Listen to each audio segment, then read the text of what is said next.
سنتەری پەرەپێدانی دیموکراسی و مافی مرۆڤ راپۆرتێک لەسەر پێشەلکاریەکانی مافی مرۆڤ لە هەرێمی کوردستان لە ماوەی ساڵێکدا بڵاو دەکاتەوە.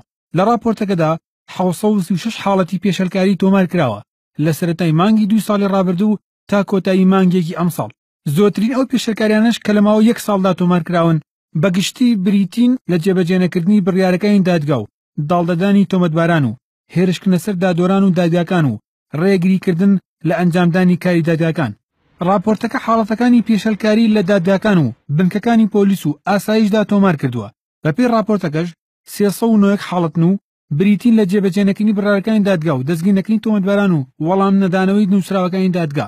لە راپۆرتەکەدا هاتووە پێشەلکاریەکانی دەسەڵاتی جێبەجێکردن بەرامبەر دەسەڵاتی دادوەری گەشتە ئەوپەڕی بەدەخستنە ناو بودجێ دەسەڵاتەکە و کەمکردنەوەی موچەی دادوەران کە ئەم حاڵەتە لە هیچ وڵاتێکی دنیادا بوونی نییە. ژمارەیەک حاڵی دەستگیرکردنی نایاسایی و ئەشکەندەدان و مامەڵەی نامرۆڤان لە راپۆرتەکەدا تۆمار کراون.